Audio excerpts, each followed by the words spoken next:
வணக்கம். இப்போ social media முழுக்க எங்க திரும்பினாலும் ஒரே பேச்சாதான் இருக்கு. அதான் குடும்ப தலைவிகளுக்கான 2500 ரூபாய் உரிமை தொகை. தினமும் இத பத்தி புது புது செய்திகள் வந்துட்டே இருக்கு இல்லையா? இது நிஜமா இல்ல வெறும் வதந்தியான்னு நிறைய பேருக்கு குழப்பம் இருக்கலாம். இந்த விளக்கு தொகுப்புல இணையத்துல வைரல் ஆகிட்டு இருக்கிற தகவல்களோட அடிப்படையில எந்த அரசியல் சார்பும் இல்லாம இந்த திட்டத்தோட உண்மையான நிலவரம் என்ன, தகுதிகள் என்னென்ன ஆவணங்கள் தேவைப்படும்னு ரொம்ப தெளிவா அலச போறோம். வாங்க விஷயத்துக்குள்ள போலாம்.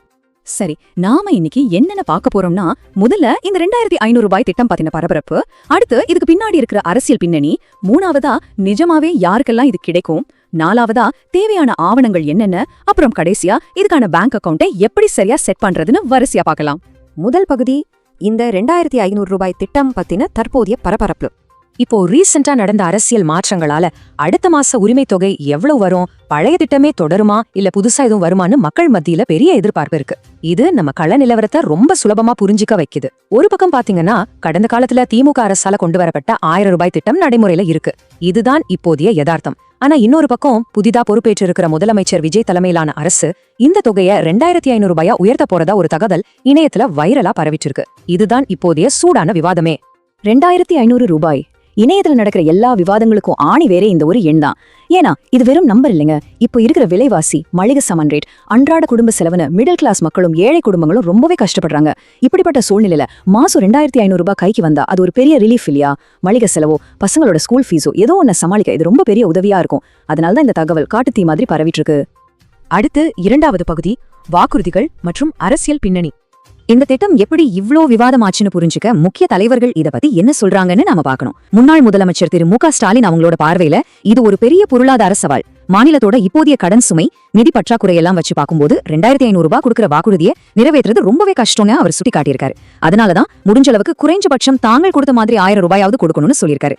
இது நம்ம மாநிலத்தோட பைனான்சியல் யதார்த்தத்தை தெளிவா காட்டுது.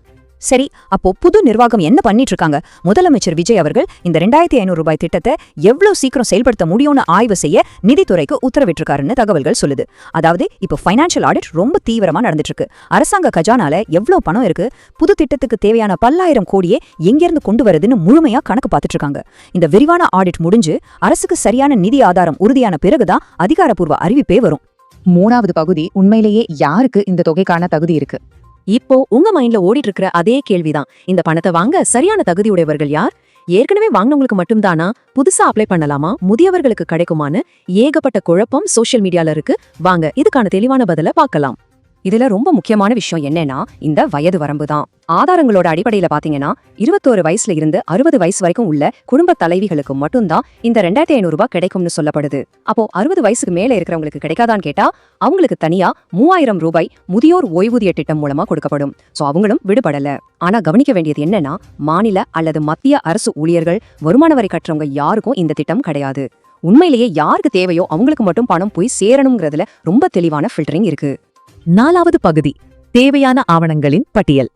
நீங்க தகுதியானவரா இருந்தாலும் டாக்குமெண்ட் சரியா இல்லைனா பணம் கைக்கு வராது. அதனால இந்த 5 ஆவணங்களையும் முன்னாடியே ரெடியா வச்சுக்கோங்க. முதல் விஷயம், ஸ்மார்ட் ரேஷன் கார்டு. இதுல குடும்ப தலைவியா ஒரு பெண்ணோட பெயர் கட்டாயம் இருக்கணும். 2வது ஆதார் கார்டு. 3வது உங்க பேரு, அக்கவுண்ட் நம்பர், IFSC கோடு எல்லாம் ரொம்ப தெளிவா இருக்கிற ஒரு பேங்க் பாஸ்புக். 4வது ஆதார் நம்பரோட லிங்க் செய்யப்பட்ட நீங்க இப்போ ஆக்டிவா யூஸ் பண்ணிட்டு இருக்கிற மொபைல் நம்பர். அப்புறம் கடைசியா உங்க அட்ரஸை உறுதி செய்ய ஒரு EB பில். இதெல்லாம் ரொம்ப ரொம்ப முக்கியம். புது அப்ளிகேஷன் எப்போ வேணாலும் ஓபன் ஆகலாம். அதனால ரேஷன் கார்டுல பேரை மாத்தணும் இல்ல மொபைல் நம்பரை அப்டேட் பண்ணணும்னா இன்னைக்கே சேவை மையத்துல போய் முடிச்சிடுங்கன்னு ரொம்ப ஸ்ட்ராங்கா பரிந்துரைக்கப்படுது. கடைசி நேரத்துல அரசாங்கம் அறிவிச்சோடனே எல்லாரும் ஒரே நேரத்துல சேவை மையத்துக்கு ஓடினா சர்வர் டவுன் ஆகும், கூட்டத்துல நிக்கணும், அந்த டென்ஷன்லாம் நமக்கு இதுக்கு இப்பவே அப்டேட் பண்ணி வச்சுக்கிட்டா ரொம்ப நிம்மதியா இருக்கலாம். கடைசி மற்றும் ரொம்ப முக்கியமான 5வது பகுதி, வங்கி கணக்கு அமைக்கும் வழிகாட்டி. உங்களோட அப்ளிகேஷன் ஓகே ஆனாலும் பணம் உங்க கைக்கு வர்றதுக்கு உங்களோட பேங்க் அக்கவுண்ட் ரொம்ப பெர்ஃபெக்ட்டா இருக்கணும். இதை புரிஞ்சுக்க நாம DBT, அதாவது நேரடி பலன் பரிமாற்றம்னா என்னன்னு தெரிஞ்சுக்கணும். சிம்பிளா சொல்லணும்னா, அரசாங்கம் உங்க அக்கவுண்ட் நம்பரை வச்சு மட்டும் பணத்தை அனுப்ப மாட்டாங்க. உங்களோட ஆதார் நம்பரை பேஸ் பண்ணி தான் அனுப்புவாங்க. அந்த ஆதார் எந்த பேங்க் அக்கவுண்டோட லிங்க் ஆகியிருக்கோ அந்த பணம் தானா போய் செட்டில் ஆயிடும். அதனால இங்க ஆதார் இணைப்புங்கிறது சும்மா ஒரு டாக்குமெண்ட் கிடையாது, அதுதான் பணத்தை உங்க கைக்கு கொண்டு வர்ற மாஸ்டர் கீ. சரி, எந்த மிஸ்டேக்கும் இல்லாம பணத்தை வாங்க என்ன பண்ணணும்? இதோ இந்த 3 ஸ்டெப்ஸை ஃபாலோ பண்ணுங்க. ஸ்டெப் 1, ஒரு 0 பேலன்ஸ் பேங்க் அக்கவுண்ட் ஓபன் பண்ணுங்க. ஸ்டெப் 2, அந்த அக்கவுண்டோட உங்க ஆதார் நம்பரை பிரைமரியா லிங்க் பண்ணுங்க. பேங்க்ல போய் NPCI மேப்பிங் பண்ணணும்னு கேட்டாலே அவங்க பண்ணிடுவாங்க. ஸ்டெப் 3, பேங்க் அக்கவுண்ட்லயும் ஆதார்லயும் ஒரே மொபைல் நம்பர் இருக்கிற மாதிரி பாத்துக்கோங்க. அப்பதான் அரசாங்கம் பணத்தை போட்ட உடனே உங்க அக்கவுண்ட்ல 2500 ரூபாய் கிரெடிட் ஆயிடுச்சுன்ற அந்த சந்தோஷமான SMS உங்க போனுக்கு உடனே வந்து சேரும். இங்க ஒரு பெரிய அலர்ட் இருக்குங்க. நிறைய பேருக்கு தெரியாத ரகசியம் இது. சாதாரண பிரைவேட் பேங்க்லயோ இல்ல மத்த கமர்ஷியல் பேங்க்லயோ அந்த பணத்தை வாங்கினா என்னாகும் தெரியுமா? மினிமம் பேலன்ஸ் மெயின்டைன் பண்ணல, SMS சார்ஜ்னு சொல்லியே உங்களுக்கு தெரியாம அரசாங்கம் கொடுக்குற பணத்துல பாதி அவங்களே பிடிச்சிடுவாங்க. இதை தவிர்க்க போஸ்ட் ஆஃபீஸ்லயோ இல்ல உங்க ஊர்ல இருக்கிற கூட்டுறவு வங்கியிலயோ 0 பேலன்ஸ் அக்கவுண்ட் ஓபன் பண்றதா ரொம்ப ரொம்ப சேஃப். அங்க எந்த மறைமுக கட்டணமும் இருக்காது. இது உங்களோட பணத்தை காப்பாத்துற ஒரு சூப்பர் டிப். நாம இப்போ இந்த விளக்க தொகுப்போட கடைசி பகுதிக்கு வந்துட்டோம். இப்போ எல்லார் மனசுலயும் இருக்கிற மிகப்பெரிய கேள்வி இதுதான். இந்த பினான்சியல் ஆடிட்லாம் முடிஞ்சு உடனே 2500 ரூபாய் திட்டம் முழுமையா அமலுக்கு வருமா? இல்ல நிதி நிலைமை சரியாகிற வரைக்கும் இடைப்பட்ட காலத்துல பழையபடியே 1000 ரூபாய் திட்டமே தற்காலிகமா தொடருமா? இது உண்மையிலே ஒரு மிகப்பெரிய எதிர்பார்ப்பை உருவாக்கியிருக்கு. அதிகாரப்பூர்வ அறிவிப்பு வர வரைக்கும் நம்ம கொஞ்சம் வெயிட் பண்ணி தான் ஆகணும். அது வரைக்கும் சோஷியல் மீடியால வர தகவல்களை கவனிங்க, உங்க ஆவணங்களை தயாரா வச்சுக்கோங்க.